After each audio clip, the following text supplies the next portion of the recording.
ज्ञानतिमिरान्धस्य ज्ञानञ्जनाशलाकया चक्षुरुन्मिलितं येन तस्मै श्रीगुरुवे नमः।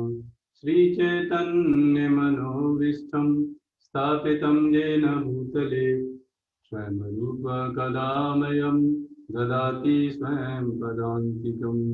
वन्देऽहं श्रीगुरो श्रीयुतपदकमलं श्रीगुरुन् वैष्णवांश्च श्रीरूपं साग्रजातं सहिगणरघुनाथवेतं तं सजीवं साद्वैतं सावधूतं परिजनसहितं कृष्णचैतन्यदेवं श्रीराधाकृष्णपादान् सहिगणललिता श्रीविशाखान्वितांश। हे कृष्ण करुणा सिन्धु दीनबन्धो जगत्पते गोपेश गोपिका कांत राधा कांत नमोस्तुते। तप्त कांचन गौरांगी राधे वृंदावनेश्वरी वृषभानुसुते देवी प्रणमामि हरिप्रिये। वाञ्छाकल्पतरुभ्यश्च कृपा सिन्धुभ्येव च पतितानां पावनेभ्यो वैष्णवेभ्यो नमो नमः। जय श्री कृष्ण चैतन्य प्रभु नित्यानंद श्री अद्वैत गदाधर श्रीवासादि गौरभक्तवृंद। हरे कृष्णा कृष्ण कृष्ण हरे हरे हरे राम राम राम हरे हरे। हरे कृष्णा। तो आपका हार्दिक स्वागत। आज हम भगवद गीता के सेकंड चैप्टर का 61 वर्स डिस्कस करेंगे और इसमें बताया गया है कि सेंस कंट्रोल, इंद्रियों को कैसे कंट्रोल किया जा सकता है। कल भी कुछ हमने डिस्कस किया था, आगे थोड़ा और बता रहे हैं। आज भगवान बता रहे हैं क्या, तानि सर्वाणि संयम्य युक्त आसीत मत्परः वसेहि यस्येन्द्रियाणि यस्तस्य तस्य प्रज्ञा प्रतिष्ठिता। और बता रहे हैं क्या आगे, और भी जो स्थित प्रज्ञ व्यक्ति होता है, ये प्रश्न किसने पूछा था, अर्जुन ने पूछा था। उसके उत्तर में भगवान बता रहे हैं कि जो स्थित प्रज्ञ जो व्यक्ति होता है, जो अपने जीवन के उद्देश्य को हासिल करने में लगा रहता है, उसके क्या लक्षण है। तो जो इंद्रियों को पूर्णतया बस में रखते हुए, है ना, हमने वो टॉपिक लिया था ना सेल्फ कंट्रोल वाला। तो सेल्फ कंट्रोल किसको बोलते हैं, जिसकी इंद्रियां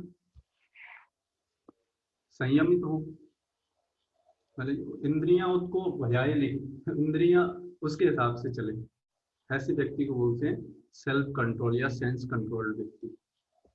तो जो इंद्रियों को पूर्णतया बस में रखते हुए इंद्रिय संयमन करता है और अपनी चेतना को मुझ में स्थिर कर देता है, वह मनुष्य स्थिर बुद्धि कहलाता है।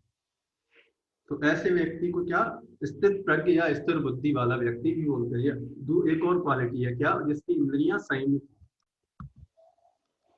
तो इस श्लोक में बताया गया है कि योग सिद्धि की चरम अनुभूति कृष्ण भावनामृत ही है। मतलब ये जितने भी योग, अष्टांग योग, ज्ञान योग, ध्यान योग, इन सब का लक्ष्य लास्ट में क्या करना है, भक्ति पर पहुंचना है, भगवान की सेवा करना। अब चाहे व्यक्ति घुमा फिरा के अपना समय बर्बाद करके इन सब में लगने के बाद आए या फिर डायरेक्टली भक्ति करने लगे, है कि नहीं, पहुंचना यही है।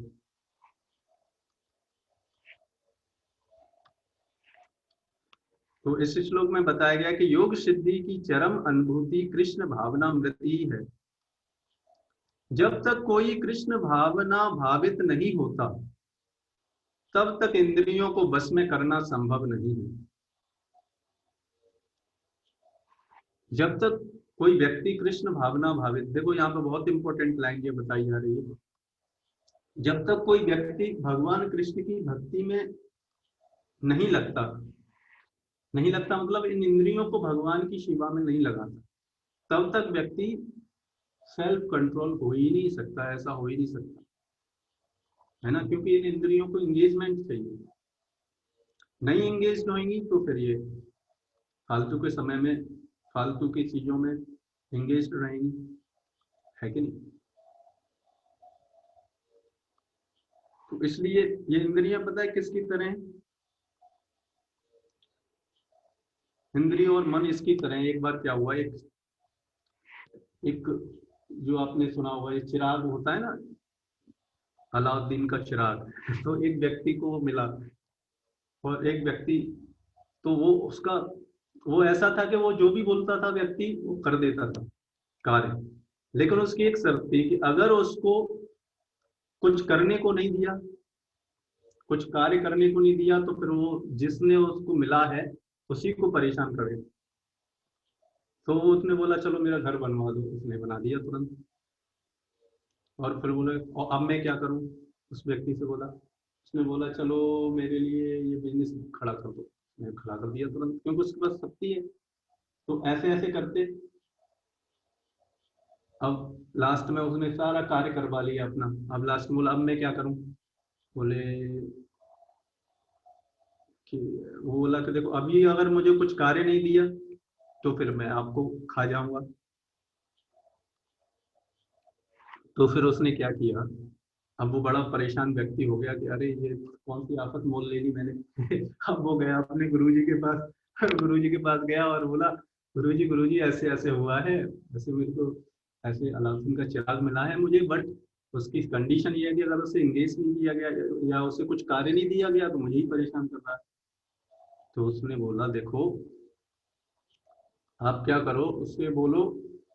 उसने एक कान में उसके कुछ बोला और बोला कि जाओ ये बोल दो। और उसके बाद वो व्यक्ति एकदम हंसता हुआ बाहर निकला, और उसने बोला ठीक है अभी आप क्या करो, एक मेरे लिए एक खंबा गाड़ो पहले। ठीक है। अब दूसरा काम उसने गाड़ दिया तुरंत फटाफट। उसने बोला ठीक है अब आप क्या करो, जब तक मैं दूसरा कार्य नहीं दूं तब तक ऊपर जाओ नीचे आओ, ऊपर जाओ नीचे आओ। तो फिर वो, अब वो जो चिराग था उसको एंगेजमेंट मिल गया। तो क्या है, ऊपर जा रहा है नीचे जा रहा है, जब तक कोई कार्य नहीं आ रहा वही करना। तो उसी तरीके से ये इंद्रियां हैं हमारी, नहीं?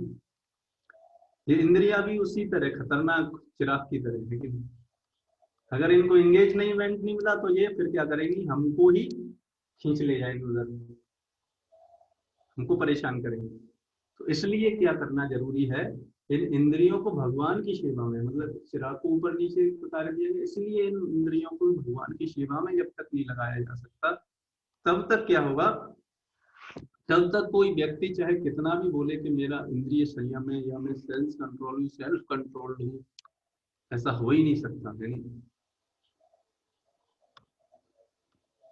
जैसा कि पहले कहा जा चुका है। और यहाँ पर वही प्रसंग यहाँ पे आ रहा है, कौन सा, दुर्वासा मुनि और महाराज अम्बरीश का। आप देखो दुर्वासा मुनि बड़े योगी थे, लेकिन फिर भी उनको अपनी इंद्रियों पर संयमित नहीं था। और महाराज अम्बरीश केवल क्या थे, गृहस्थ थे, भगवान की सेवा करते थे, उनकी इंद्रियां भगवान की सेवा में लगी हुई थी, इसलिए उन पर उनका अपनी इंद्रियों पर संयमन था। और अम्र दुर्वासा मुनि ने उनको उनको श्राप, मतलब उनको खत्म करने के लिए एक कृत्या हुई, लेकिन वो उनका कुछ भी बिगाड़ नहीं पाई, है कि नहीं? तो ये भगवान के भक्त, क्योंकि उनकी इंद्रियां उनकी सेवा में लगी रहती है भगवान की, इसलिए उनकी इंद्रियां कंट्रोल में रहती हैं। तो जैसा कि पहले कहा जा चुका है, दुर्वासा मुनि का झगड़ा महाराज अम्बरीश से हुआ, क्योंकि वे गर्ववश महाराज अम्बरीश पर क्रुद्ध हो गए, जिससे अपनी इंद्रियों को रोक नहीं पाए। दूसरी ओर यद्यपि राजा मुनि के समान योगी न था, किंतु वह कृष्ण का भक्त था और उसने मुनि के सारे अन्याय सह लिए, जिससे वह विजयी हुए। तो ये कथा भागवतम में दी गई है ना। राजा अपनी इंद्रियों को बस में कर सके, क्योंकि उसमें निम्नलिखित गुण थे, जिनका उल्लेख श्रीमद् भागवतम के 9वें स्कंद के 4वें अध्याय के 18 से 20वें श्लोक में ये श्लोक बताए गए। कौन कौन से? सवे मन कृष्ण पदारविंदो वंचांसि वैकुंठ गुणानुवर्णने करो हरेर मंदिर मार्जनादिषु श्रुतिं चकारच्युत सत्कथोदये मुकुन्दलिङ्गालय दर्शने दृशो तद्रव्यतिगात्रस्पृशेऽङ्गसङ्गमम् घ्राणं च तत्पादसरोजसौरभे श्रीमत्तुलस्या रसनां तदार्पिते पादो हरे क्षेत्रपदानुसर्पणे शिरो ऋषिकेशपदाभिवदने कामं च दास्यान् तु कामकाम्या यथो तत्मश्लोकजनाश्रयारतिः। तो ये कार्य करते थे क्या अम्बरीश महाराज। तो सुनो वो क्या है। राजा अम्बरीश ने अपना मन भगवान कृष्ण के चरणार बिंदों पर स्थित कर लिया। अपनी वाणी, अपना मन कहां पर? भगवान के चरणों में। अब देखो सारी चीजों को इंगेज कर दिया था और वही कार्य हमको करना है बस। और ये करना कठिन नहीं है, बस क्योंकि हमारा अभी अभ्यास नहीं है इसलिए हमको थोड़ा कठिन लग रहा है। अगर इसको हम रेगुलरली अभ्यास करेंगे तो ये भी संभव है। देखिए तो भगवान के चरणार बिंदों पर अपना मन लगाया, अपनी वाणी भगवान के धाम की चर्चा करने में लगा दी। वाणी से क्या करते थे? भगवान के प्रचार करते थे, भगवान के बारे में चर्चा करते थे। अपने कानों को भगवान की लीलाओं को सुनने में लगा, और कानों को भगवान की लीलाओं को सुनने में, भगवान के बारे में सुनने में, जैसे आप अभी श्रवण कर रहे हैं वैसे। अपने हाथों को भगवान का मंदिर साफ करने में, अपनी आंखों को, आंखों से भगवान का स्वरूप देखने में, है कि नहीं? देखो आंखें हमारे ऊपर है कि हम क्या देखना चाहते हैं कि नहीं। तो उन्होंने अपना आंखों को भगवान का स्वरूप को देखने में, अपने शरीर को भक्त के शरीर का स्पर्श करने में, अपनी नाक को भगवान के चरणार बिंदों पर भेंट किए गए फूलों की सुगंधी को, फूलों की गंध को सूंघने में, अपनी जीभ को उन्हें अर्पित तुलसी का आस्वादन करने में, अपने पांवों को जहां जहां भगवान के मंदिर हैं वहां उन स्थानों की यात्रा करने में, तभी सार्थक होगा। तो भगवान के जो जो तीर्थ स्थल है वहां पर जाने में, और वहां पर तीर्थ स्थानों में वैष्णवों से सुनकर, ऐसे वहां पर जो वैष्णवों द्वारा स्थापित मंदिरों का दर्शन करने में, तो ये उन्होंने कार्य किया। अपने सर को भगवान को नमस्कार करने में तथा अपनी इच्छाओं को, भगवान की इच्छाओं को पूरा करने में लगा दिया। अब बताइए अब क्या बचा उनके पास? सब कुछ भगवान की सेवा। अब बताओ ऐसा व्यक्ति की इंद्रियां कहाँ भागेंगी? कहीं नहीं भाग पाएंगी। इसलिए वो इंद्रियों पर संयमन था, इसलिए दुर्वासा मुनि भी उनका कुछ बिगाड़ नहीं था। और इन गुणों के कारण वे भगवान के मत पर भक्त बनने के योग्य हो गए। इस प्रसंग में मत पर शब्द अत्यंत सार्थक है, और यही तरीका है आप देखो भक्ति में आगे बढ़ने का और इन इंद्रियों को इंगेज करने का। एकमात्र यही साधन है, अगर हमें परफेक्टली इन पर पूर्णतः विजय पाना है, और कोई तरीका है नहीं, है ना। तो इसका वर्णन महाराज अम्बरीश के जीवन में बताया गया है। मत पर परंपरा के महान विद्वान तथा आचार्य श्रील बलदेव विद्वाभूषण का कहना है, मद भक्ति प्रभावे सर्वेन्द्रिय विजय पूर्विका स्वात्मदिष्ट सुलभेति भावः। इंद्रियों को केवल कृष्ण की भक्ति के बल से बस में किया जा सकता है ना। अब तो इतनी हर जगह हर शास्त्रों में यही बताया गया, इंद्रियों को केवल भगवान कृष्ण की भक्ति के बल से ही बस में किया जा सकता है, और कोई तरीका नहीं है। कभी कभी अग्नि का भी उदाहरण दिया जाता है। जिस प्रकार जलती हुई अग्नि कमरे के भीतर की सारी वस्तुएं जला देती है, उसी प्रकार योगी के हृदय में स्थित भगवान विष्णु सारे मलों को जला देते हैं। योग सूत्र भी विष्णु का ध्यान आवश्यक बताता है, शून्य का नहीं। तथाकथित योगी जो विष्णु पद को छोड़कर अन्य किसी वस्तु का ध्यान धरते हैं, वे केवल मृग मरीचिकाओं की खोज में व्रता ही अपना समय गंवाते हैं।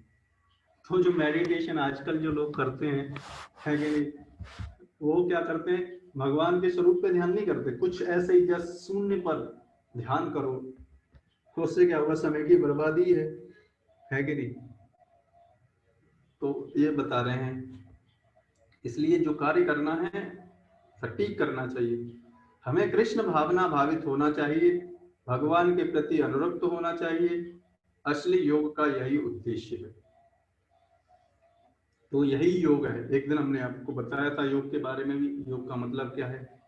तो यही सारी चीजों का सार यही है कि भगवान के भक्ति करना, और ये करेंगे तो फिर हमारी इंद्रियां कंट्रोल में हो जाएंगी, फिर ये इंद्रियां कहीं नहीं भागने वाली, क्योंकि इनको प्रॉपर एंगेजमेंट मिल जाएगा। इसलिए हमको क्या करना चाहिए, सुबह उठ के जल्दी भगवान के नामों का जप करना चाहिए, और फिर भगवद गीता का अध्ययन करना चाहिए, और फिर प्रमाणिक स्रोतों से, प्रमाणिक वैष्णवों के द्वारा भगवद गीता या भागवतम या भगवान के बारे में हमको सुनना चाहिए। ये कार्य हम निरंतर करते रहेंगे, तो फिर धीरे धीरे करके यही इंद्रियां हमारी संयमित हो जाएंगी।